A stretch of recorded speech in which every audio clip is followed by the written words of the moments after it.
जी प्यारे छात्रों, लेकर आ चुके हैं आपके लिए कक्षा 9वीं हिंदी का वार्षिक परीक्षा पेपर। पूरा का पूरा असली पेपर आपका होने वाला है। जैसा कि आप यहाँ पर देख सकते हैं, यही पेपर आपको जो है आज आपको अपनी वार्षिक परीक्षा में देखने को मिलेगा 6 मार्च को। अगर आप भी कक्षा 9वीं के छात्र हैं तो ये वीडियो आपके लिए बहुत ही महत्वपूर्ण होने वाली है। अगर आप भी कक्षा 9वीं के छात्र हैं तो आप इस वीडियो को ध्यानपूर्वक अवश्य देखें।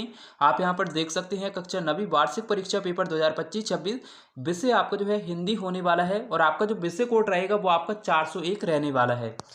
और पेपर के नीचे आपको यहाँ पर कुछ निर्देश देखने को मिलेंगे और प्रश्न नंबर 1 से आपको सही विकल्प चुनकर लिखना है। ये आपके 6 नंबर के रहने वाले हैं। पहला प्रश्न है आपका, हिंदी साहित्य का सर्वाधिक लोकप्रिय महाकाव्य है। तो पहले का आपका जो आंसर है वो आपका होने वाला है रामचरितमानस। ये आपका करेक्ट आंसर हो जाएगा बवाला। अगर आप इसको करते हैं तो आपका 1 नंबर यहाँ पर पक्का है। और इसके बाद में नेक्स्ट प्रश्न आपका, मेघ आय रचना है महादेवी वर्मा, सर्वेश्वर दयाल सक्सेना, सुमित्रा नंदन पंत या फिर राजेश जोशी। तो किसकी है? तो इसका जो आंसर है वो आपका होने वाला है सर्वेश्वर दयाल सक्सेना की है। इसके बाद में छंद को पढ़ाते समय आने वाला विराम कहलाता है गति, गण, तुक या फिर यति। तो क्या कहलाता है? तीसरी का आपका जो आंसर है वो आपका यति होने वाला है, यानी द करेक्ट आंसर हो जाएगा। तिब्बत में सबसे खतरे की जगह है डांडे, थोड़ला, बीटे, 3D। तो कौन सी है? फर्स्ट वाला इसका डांडे इसका करेक्ट आंसर हो जाएगा। श्याम भी, मैं भी है, क्रिया, निपात, विशेषण या फिर संज्ञा। तो क्या है बच्चों? तो इसका जो आंसर है वो आपका होने वाला है निपात, यानी बवाला इसका करेक्ट आंसर हो जाएगा। इसके बाद में कृतिका भाग 1 में आए पाठों में से एकांकी का नाम है कर्म भूमि, माटी वाली, रीढ़ की हड्डी या फिर इस जल प्रलय में। तो बच्चों इसका जो आंसर है छठवें वाले का वो आपका होने वाला है रीढ़ की हड्डी। आपका करेक्ट आंसर हो जाएगा सवाला। और प्रश्न नंबर 2 में आपको रिक्त स्थानों की पूर्ति करना है, जो कि आप यहाँ पर देख सकते हैं। बच्चों, अगर आपने अभी तक इस वीडियो को लाइक नहीं किया तो वीडियो को जल्दी से लाइक कर दें और साथ ही चैनल को भी सब्सक्राइब कर लें, जिससे आने वाली वीडियो की और भी नोटिफिकेशन आप तक सबसे पहले पहुंच सकेगी। तो पहला प्रश्न आपका, कैदी और कोकिला दोनों ही देश के वासी थे, आजाद या फिर गुलाम। तो किस देश के वासी थे? गुलाम देश के। और प्रश्न नंबर 2 में आपको जो है संचारी भावों की संख्या है तो कितनी है? 10 या फिर 33। तो कितनी है बच्चों? 33 है। और इसके बाद में महाकाव्य में जीवन का चित्रण होता है,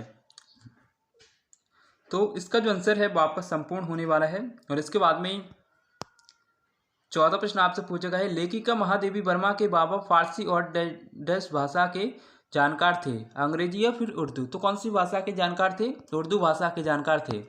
और इसके बाद में उपहास शब्द में डैश डैश उपसर्ग है, उप या फिर हास। तो क्या है?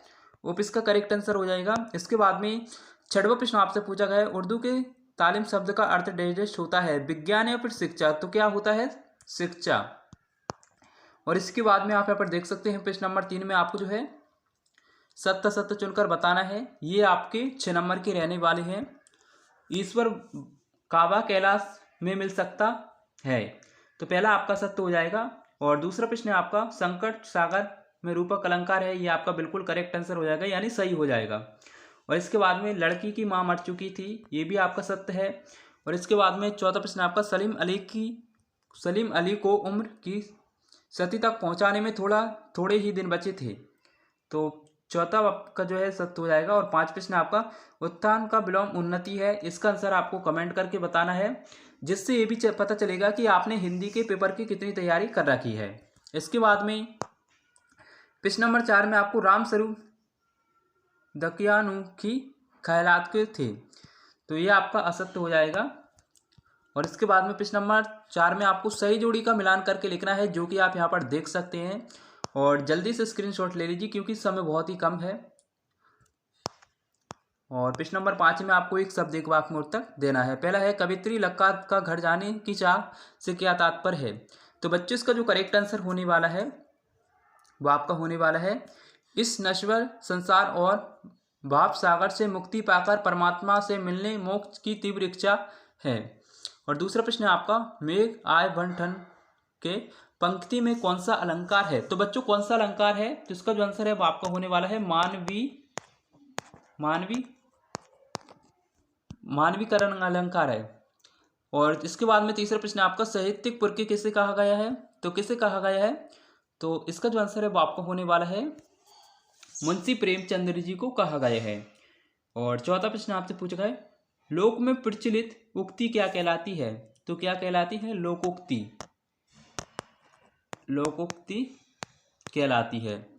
और इसके बाद में 6वां प्रश्न है आपका, साक्ष्य पत्रिका के विशेषक का नाम आप क्या है? तो इसका जो आंसर है वो आपको होने वाला है 5वें वाले का, नदियों की आग।